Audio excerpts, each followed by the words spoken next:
এই ভালো পরিবেশ পাওয়ার পরও, এই উন্মুক্ত ময়দান পাওয়ার পরও, এই আল্লাহর নিয়ামত পাওয়ার পরও যদি আমরা আমাদের পরিবর্তন না করি, তাহলে আল্লাহ বলছেন তোমাদেরকে আমার কাছে শেখ হাসিনার অভাব নেই। একজন পালাইছে তো কি হয়েছে, এরকম হাজার হাজার শেখ হাসিনা আমার কাছে আছে, কালকে আরেকজন বসাই দেব। এই কথাই আমাদের একজন আলেম বইলা বিপদে পড়ছে, যে একজন গেছে আর বাকিরা খাওয়ার জন্য রেডি আছে। আসলে এটি রেডি করে রাখছে কে? আল্লাহ রেডি করছে আপনার জন্য থ্রেট হিসাবে, যে সোজা হবা না হলে আবার কিন্তু ওই লাইনে নিয়ে যাবে। এত কাজের দোহাই দাও, বাসায় থাকতে পারবে না। এত কাজের দোহাই দাও, কোর্টে এসে বসতে পারবে না, রুম ভাঙচুর হবে। আল্লাহ মাফ করুন। এই পরিস্থিতি হইতে পারে না? পারে না? পারে। ইনশাআল্লাহ বাংলাদেশে আগামীর নির্বাচন এবং সুপ্রিম কোর্টের যে নির্বাচন হবে, এই নির্বাচনে ইসলামপন্থীদেরকে নিয়ে আমরা একটা ব্যাপক বিজয় দিকে আগাবো। আমরা কোথায় কোন জোট হবে আমরা বলছি, আমাকে বাউফলেও জিজ্ঞেস করে, ঢাকাতেও জিজ্ঞেস করে, সব জায়গায় জোট করবে। ভাই এবার কি জোট হবে? আমি বলছি যে এবার জোট হলো জনগণের জোট। এবার কিসের জোট? জনগণের জোট, সত্যবাদীদের জোট, ন্যায়ের পক্ষের জোট। উই ওয়ান্ট জাস্টিসের জোট। জাস্টিসের পক্ষের জোটকে বিজয় করার জন্য আমরা যা করা দরকার আমরা সব করব। আমরা এবার কারো রক্তচক্ষুর দিকে তাকাবো না, আমরা এবার কারো দাদাগিরিকে আমরা পরোয়া করবো না, আমরা এবার কেউ ব্যক্তির একক কর্তৃত্ব, আমরা এই সুপ্রিম কোর্ট না, বাংলাদেশের 1 ইঞ্চি মাটিতেও আমরা এটা মেনে নেব না। কারণ এত শহীদ, এত রক্ত, এত হাত পা হারানোর পরও যে স্লোগান আমাদের সন্তানেরা, আমাদের তরুণেরা, যুবকরা দিয়েছে, এই দেশটা কারো বাপের না, এই দেশটা কারো বাপের না, এইটা সুপ্রিম কোর্ট থেকে আমরা এবারে স্টার্ট করব। আসসালামু আলাইকুম রহমতুল্লাহ ওয়া বারাকাতুহু। আমরা যে কাজটা করছি, এই কাজটা আসলে আমাদের ইচ্ছাকৃত, আমাদের শখ অথবা আমাদের মনে হয়েছে এই জন্য করা না। এটা একটু পরে যেমন সালাতুল মাগরিব আদায় করতে যাবো, আকিমুস সালাত, ঠিক তার মতো করে, অথবা কোনো কোনো ক্ষেত্রে সালফে সালেহিনগণ বলেন যে এটা তার চেয়েও বড় কাজ, অর্থাৎ এই সালাতের হক আদায় হবে কিনা সেটার জন্য আর একটা আল্লাহর নির্দেশ হচ্ছে আকিমুস সালাতের পাশাপাশি আকিমুদ্দিন, আল্লাহর জমিন, আল্লাহর দিনকে বিজয় করা। না হলে আপনি পরিপূর্ণভাবে ইসলামে একজন ইমানদার প্রবেশ করতে পারে না, যেটা আল্লাহ নির্দেশ আছে উদখুলু ফিস সিলমে কাফা। একজন ইমানদারকে আল্লাহ নির্দেশ দিয়েছেন পরিপূর্ণভাবে ইসলামে প্রবেশ করো। সমস্ত ইসলামিক স্কলারগণ একমত এই ব্যাপারে, যে ইসলামী রাষ্ট্র না হলে একজন মানুষ পরিপূর্ণভাবে ইসলামকে মানতে পারে না। ইসলামকে পরিপূর্ণ মানার জন্যই একটা ইসলামী রাষ্ট্র ব্যবস্থা প্রতিষ্ঠা করতে হবে, নাহলে কোনো না কোনো জায়গায় আপনি ঠেকে যাবেন, আটকে যাবেন। অনিচ্ছাকৃত হয়তো আপনাকে ওই কাজটা করতে হবে, আল্লাহ হয়তো মাফ করবেন, কিন্তু আপনি পরিপূর্ণ ইসলামে নিজেকে প্রবেশ করাতে ততক্ষণ পারবেন না যখন রাষ্ট্র আপনাকে ইসলামের কাজে সহযোগিতা না করবে, অ্যাটলিস্ট আপনাকে বাধা না দিবে, বা কোনো কোনো জায়গায় আপনাকে আটকে না ফেলবে আইনগতভাবে। আপনি তো আইনগতভাবে আটকে পড়বেনই।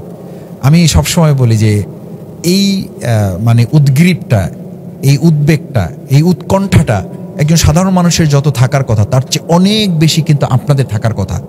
কেন থাকার কথা? একজন গ্রামের মানুষ, সে কিন্তু বুঝতে পারে না যে আল্লাহর আইনের সাথে কি কি সাংঘর্ষিক, তারে বুঝাইতে হয়। কিন্তু আপনারা এখানে যারা আছেন, আপনারা কিন্তু প্রতিদিন টের পাচ্ছেন আল্লাহর আইনের সাথে কি কি বিষয়ে আমরা সাংঘর্ষিক করছি। কি কি বিষয় করছে মানে কি, পুরাটাই তো একটা মানুষের তৈরি করা চিন্তা, একটা মতবাদের, একটা আইনের উপরে আমরা প্রচলিত হচ্ছি।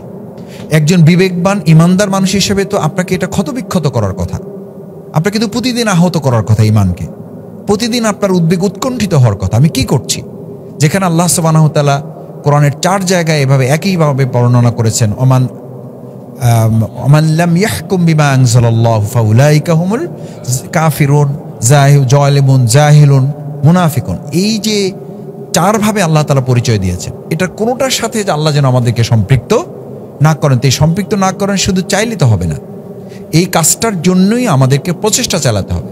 এরপরে আল্লাহ তাআলা আমাদের নসিবে কি রেখেছেন সেটির জন্য আল্লাহ তাআলা হয়তো আমাদেরকে মাফ করে দেবেন আমার প্রচেষ্টার উপরে। এটার জন্য 3টা জিনিস দরকার। একটা হলো ব্যক্তিগত প্রচেষ্টা। ব্যক্তিগত প্রচেষ্টাটা এই যে আমি চেষ্টা চালাতে চালাতে আল্লাহর কাছে হাজির হলাম, আল্লাহ আমাকে দয়া করে মাফ করে দিলেন, আমি বেঁচে গেলাম।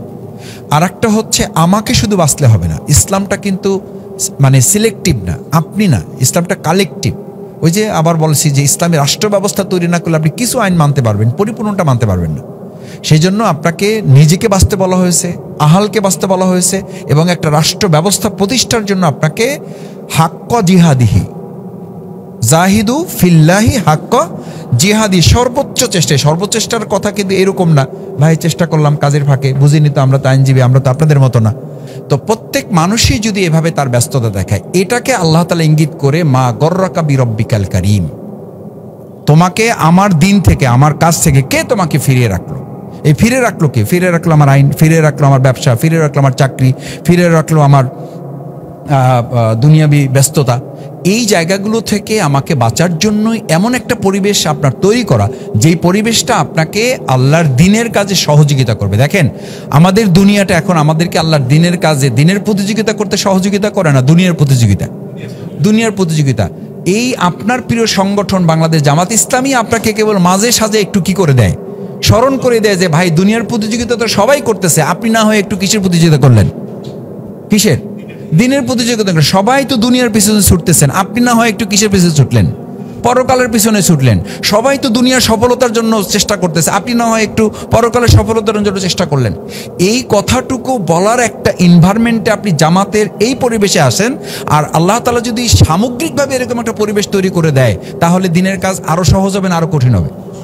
আরো সহজ হবে। সেই জন্য আল্লাহ বলছেন যে তোমরা ব্যক্তিগতভাবে ভালো হইলেই শুধু হবে না, সমাজটাকে ভালো করতে হবে। তুমি যেই পরিবেশে কাজ করো সেই পরিবেশটাকে দিনের পরিবেশ করো, তাহলে দিনের কাজটা আল্লাহ তাআলা কোরআনে তখন বলেছেন ফা আম্মা মান আ'তা ওয়াত্তাকা ওয়াসাদ্দাকা বিল হুসনা ফাসানুয়াসসিরুহু লিল ইউসরা। যখন এভাবে তোমাকে নিয়োগ করবা, আমি আজকে ইউনিট সভাপতি, সেক্রেটারি ভাইয়েরা যারা এখানে আছেন, আমাদের মূল কাজ হচ্ছে আমাকে একটু আত্মনিয়োগ করতে হবে, আমাকে একটু আল্লাহর কাছে সারেন্ডার করতে হবে, আমাকে নিজেকে একটু আত্মসমর্পণ করতে হবে। এই আত্মসমর্পণ আপনি সংগঠনের কাছে না, আল্লাহর কাছে করবেন। সেটার তো একটা প্র্যাকটিক্যাল প্ল্যাটফর্মের নাম হচ্ছে এই সংগঠন। আমার সাথে ইউসুফ ভাইয়ের কোনো ব্যাপার না, আমার সাথে কামাল ভাইয়ের, আমার সাথে সাইফুর ভাইয়ের, গোলাম রহমান ভাইয়ের কোনো ব্যাপার না, রেজাউল করিম ভাইয়ের কোনো ব্যাপার না। ব্যাপার হচ্ছে ওনাদের সাথে মিলে মূলত আমাকে সারেন্ডার করা কার কাছে? আল্লাহর কাছে। মূলত সন্তুষ্টিটা আল্লাহর, মূলত কাজটা আল্লাহর। কাজটা তো ওনাদের কারণ না, ব্যক্তির কাজ তো আমরা করি না, আমরা তো নিজামী ভাইয়ের কাজ করি না, আমরা তো ডক্টর শফিকুর রহমান ভাইয়ের কাজ করি না। এটা কি পারা যাবে? ইনশাআল্লাহ। ওয়াস্তাবদিল কওমান গায়রাকুম ওয়া লা তাদুররুহু শাইআ। এই ভালো পরিবেশ পাওয়ার পরও, এই উন্মুক্ত ময়দান পাওয়ার পরও, এই আল্লাহর নিয়ামত পাওয়ার পরও যদি আমরা আমাদের পরিবর্তন না করি, তাহলে আল্লাহ বলছেন তোমাদেরকে আমার কাছে শেখ হাসিনার অভাব নেই। একজন পালাইছে তো কি হয়েছে? এরকম হাজার হাজার শেখ হাসিনা আমার কাছে আছে, কালকে আরেকজন বসাই দেব। এই কথাই আমাদের একজন আলেম বইলা বিপদে পড়ছে, যে একজন গেছে আর বাকিরা খাওয়ার জন্য রেডি আছে। আসলে এটি রেডি করে রাখছে কে? আল্লাহ রেডি করছে আপনার জন্য থ্রেট হিসাবে, যে সোজা হবা, না হলে আবার কিন্তু ওই লাইনে নিয়ে যাবে। এত কাজের দোহাই দাও, বাসায় থাকতে পারবে না। এত কাজের দোহাই দাও, কোর্টে এসে বসতে পারবে না, রুম ভাঙচুর হবে। আল্লাহ মাফ করুন। এই পরিস্থিতি হইতে পারে না? পারে না? পারে। এটা আল্লাহর ওয়াদা ভাই। আমি আবার বলছি, আল্লাহর সতর্কতার জন্য বলছি আপনাদের। এই ভালো পরিস্থিতিকে আমরা কাজে লাগিয়ে, আমরা প্রথম বলেছি যে এই সমাজের এই দায়িত্বটা আসলে আমাদের প্রদত্ত নয়, এই দায়িত্বটা আল্লাহ প্রদত্ত। নাম্বার 1 হলো এটা আমাদের মূল ফোকাস। 2 নাম্বার হচ্ছে আমরা আমাদের সংগঠনকে মজবুত করতে চাইলে প্রতিপক্ষ আমাদেরকে যে কারণে সমীহ করে, তার মূল কারণ আমাদের সাংখ্যাধিক্য না, মূল কারণ হলো আমাদের মজবুতি। সেই মজবুতিটা যদি করতে হয়, এটা কেন্দ্রের মাধ্যমে হবে না, কিসের মাধ্যমে হবে? তাহলে ইউনিটটাকে আমরা কার্যকর করবো ইনশাল্লাহ। ইউনিটের বৈঠকগুলো হবে ইনশাল্লাহ, হবে, রিপোর্ট জমা হবে ইনশাল্লাহ। যা হয়, যতটুকু কাজ হয়। আমি অনেক সময় বলি যে আপনারাও বলেন যে ভাই এত রিপোর্ট টিপোর্ট দিয়ে কি করবেন? তা আমি অনেক সময় ইউসুফ ভাইকে লোক পাঠাই, ভাই আমার মামলাটা একটু দেখেন। কয় ভাই লোক তো পাঠাইলেন, কাগজ তো দিলেন না। আমি বললাম আপনারাও তো লোক পাঠান, রিপোর্ট তো পাঠান না। জিজ্ঞেস করেন বলি কিনা।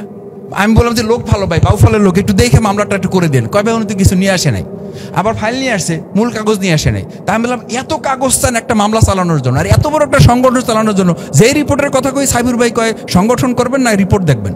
আমি বললাম ভাই সংগঠন আর রিপোর্ট তো হইলো একটা খেলার মাঠ, একটা গোল পোস্টের মতো। খেলার মাঠ হইলো খেলা, আর গোল পোস্টে হইলো রিপোর্ট। আপনি খেললেন সারাক্ষণ, কিন্তু রিপোর্টের কোনো খোঁজ খবর নাই, গোল পোস্টের দিকে তাকাইলেনও না। খুব ভালো খেলা, এই খেলার পক্ষে আপনি? ইনশাআল্লাহ বাংলাদেশে আগামীর নির্বাচন এবং সুপ্রিম কোর্টেও যে নির্বাচন হবে, এই নির্বাচনে ইসলামপন্থীদেরকে নিয়ে আমরা একটা ব্যাপক বিজয় দিকে আগাবো। আমরা কোথায় কোন জোট হবে আমরা বলছি, আমাকে বাউফলেও জিজ্ঞেস করে, ঢাকাতেও জিজ্ঞেস করে, সব জায়গায় জোট করবে। ভাই এবার কি জোট হবে? আমি বলছি যে এবার জোট হলো জনগণের জোট। এবার কিসের জোট? জনগণের জোট, সত্যবাদীদের জোট, ন্যায়ের পক্ষের জোট, উই ওয়ান্ট জাস্টিসের জোট। জাস্টিসের পক্ষের জোটকে বিজয় করার জন্য যা করা দরকার আমরা সব করব। আমরা এবার কারো রক্তচক্ষুর দিকে তাকাবো না, আমরা এবার কারো দাদাগিরিকে আমরা পরোয়া করবো না, আমরা এবার কেউ ব্যক্তির একক কর্তৃত্ব, আমরা এই সুপ্রিম কোর্ট না, বাংলাদেশের 1 ইঞ্চি মাটিতেও আমরা এটা মেনে নেব না।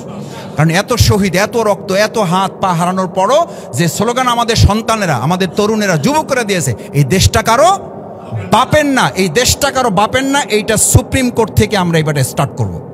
সেই জন্য আগামীতে সুপ্রিম কোর্টেও যে ইলেকশন হবে সেখানে আমরা সত্য ন্যায়ের পক্ষে আমরা যারা যারা থাকবে তাদের সবাইকে নিয়ে আমরা জোট করে এখানে আমরা বিজয় নিয়ে আসবো এবং এই বিজয় দিয়ে গোটা বাংলাদেশে এটা ঢেউ যাবে ইনশাআল্লাহ। গোটা বাংলাদেশে আনাচে কানাচে ইসলামের পক্ষে যে জোয়ার হয়েছে এই জোয়ারটাকে আমরা ধারণ করবো। আল্লাহ তাআলা আমাদের কবুল করুন। আসসালামু আলাইকুম রহমতুল্লাহ বরকাত।